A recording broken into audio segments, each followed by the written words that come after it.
as a rule of thumb, we try to have about 2 hours of outdoor time a day. I feel like, I mean, really, we probably should have more than that, but at least that's the minimal. Yeah, like 2 hours, and that's for everybody. I even try to give myself that, and it's hard because a lot of times I'll let them go outside, but I'm in here working on lunch or dinner or trying to get projects done. But I make sure they have that 2 hours. Number 4, what does the brain need? Okay, the brain is 60% fat, as I said before, and it's made up of water. It needs water, lots of water. So that's why we want to always make sure we're hydrating, and I already covered that with the having the beverages of the water available for them with the pictures and everything. And energy, which is your minerals, vitamins, and amino acids. So let's go back to fat, and by this we mean good fat. And I know that fat kind of has this bad reputation, but there are good fats, and what I mean is like fish oil, and let's see, I have some fish oil in here. Where's it at? Right here. Don't look in my refrigerator. But we usually, in the morning, I give this to them. I don't give this to them in evenings because, like, it just digests better in the morning. Having this on your stomach late at night or in the evening, and you, no, you don't want to do that. So I usually give this to them in the morning with their acerola C and their other supplements. Or if you just make salmon croquets, you know, salmon patties, or you have fish in the morning with your breakfast, that's fine. Coconut oil, I usually would scramble my eggs in coconut oil. If I'm sauteing onions, I'll saute them in coconut oil. A lot of times when I bake any baked goods or make any muffins or waffles, I will use coconut oil. So that's great brain food with good fat in it, vitamin E, chia seeds. I've mentioned chia seed pudding. I put chia seeds in every batter, every smoothie. I just sprinkle it. It's like moringa, chia seeds. This is things I just constantly sprinkle in everything, soups and all of that. And then palm oil, which I love in African stew. Pretty much any stew you're making, it's great if you put some palm oil in there. It's so nutritious. And it has that good fat in it again. And flax seeds too have that good fat and make a great egg substitute. And I go into detail about that in my cookbook. Okay, so brain foods. Brain foods include almonds. And remember I said with your almonds and your seeds and your grains, you want to soak them with the acid medium like apple cider vinegar. And I go into detail about that in my book. So almonds, chia seeds, broccoli, sea moss, which I love, and peanut punch. You look up a recipe for that. I think I have one on my website somewhere. Avocados, which my husband loves. Avocados are a staple in this house. We have them sliced with almost every meal. Oatmeal or oat groats. Blueberries, I just take them out of the freezer frozen and put them in a children's bowl and serve it to them like that. It's their favorite thing, especially through the summer. They will go through about 2 or 3 bowls of those before they're done with their snack. Flax seeds, eggs, cilantro. Cilantro is so good because it pulls heavy metals from the body. And heavy metals can really affect the brain in a negative way. So cilantro is a great way. I just garnish everything with cilantro. I put it in my eggs. I put it on my soups, my stews, my lentils. If I'm making some type of sauce, I'll blend up cilantro in there. If I'm doing, for example, what is that? Pesto. Oh, pesto. Love pesto. I will do that with cilantro. Raw cacao. I kind of minimize the raw cocoa use with the children a little bit because one of my sons has a slight allergy to cocoa. So raw cacao. But basically, I make sure you soak it because it has a lot of tannins and stuff in it. But then I would just put it like, if I'm making hot chocolate, I'll blend up like some steamed pumpkin with some maple syrup and then put some hot cacao, put some raw cacao in there and blend it all up in my high-speed blender and then heat it up and I have hot chocolate with lots of nutrition in it. What are tannins? Tannins, you're going to have to look that up because I don't have enough time to go through that in detail. But they, you don't want them, they're not good for your body. So when you soak it, it takes the phytic acid and the tannins out. And then I have kombucha down as well because kombucha removes heavy metals from the body as well. It gives lots of B vitamins, which is important for supporting the brain. And detoxes and keeps the colon all cleaned out and all that. So, and keeps, your body in balance as far as yeast and the balance of good yeast and good bacteria. You want to keep that all balanced. So, and keep you alkaline. So definitely a little shot of kombucha here or there for the children. Not too much though.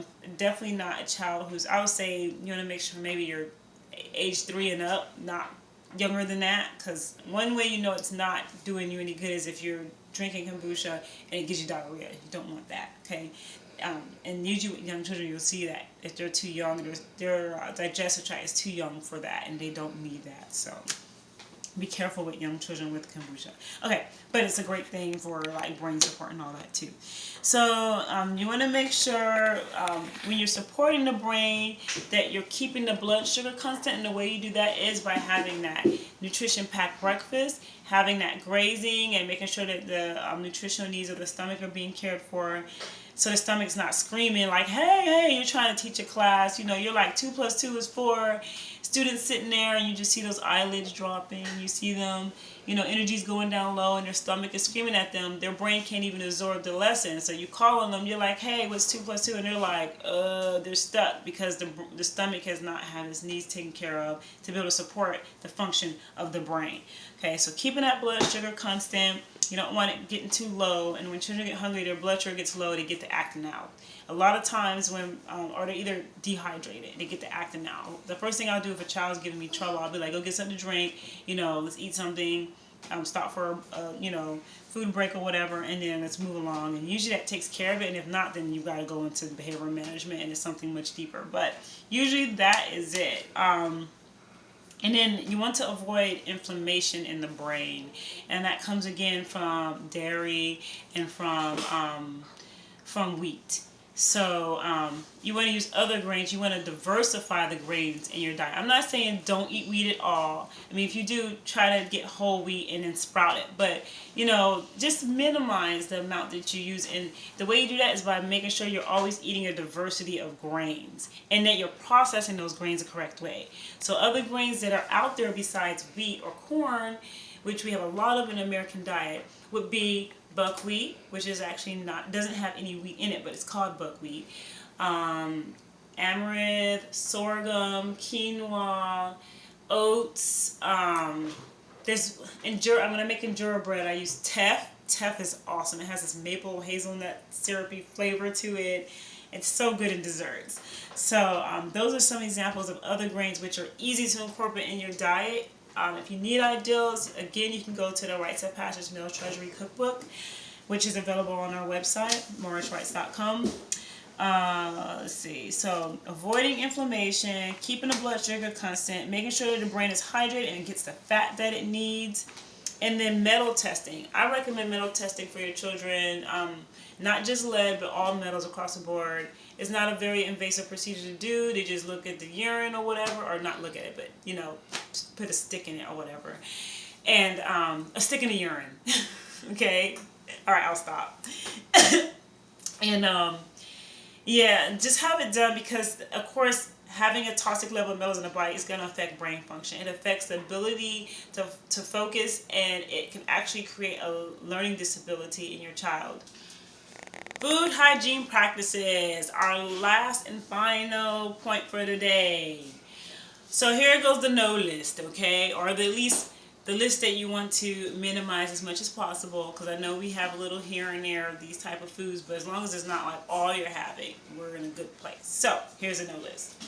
No refined foods, no artificial colors, no dairy, no wheat, no pork, because it's high in sodium, it's going to dehydrate the brain.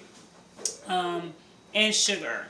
So for me, a lot of times I try to get the turbinado sugar, or either get you know, I use honey, or I'll use like the coconut nectar, maybe some agave. So I'll try to use like, you know, some substitutes there, and not, you know, rely on using sugar too much, but a little bit brown sugar here and there, you're fine.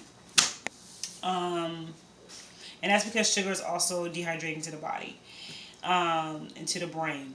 And then have an understanding of alkaline versus acid foods. You can get a food list like that. I know if you go to like get any of Dr. Africa's books, he gives a list of like foods that are acid, foods that are alkaline. You can probably Google it too. Basically what it means is that the body has a pH balance. It could be either leaning towards alkaline or leaning towards acid. And you don't want to be extreme in any of those, because basically that would be an unhealthy place for your body to be. But you want your body to be more alkaline than acid, though, because basically it is hard for bacteria and negative, things like that to grow in an alkaline environment. So, most of us tend to be more on the acid side because we're eating a lot of refined foods and sugars and stuff like that. But so you want to try and put as many alkaline foods like millet and such and raw veggies and fruits in your diet to counter that. So I mean, you can read up. There's a lot more to read up on that, but that's kind of like a little bit of a nutshell or whatever. So definitely go and look up, read about that a little bit more.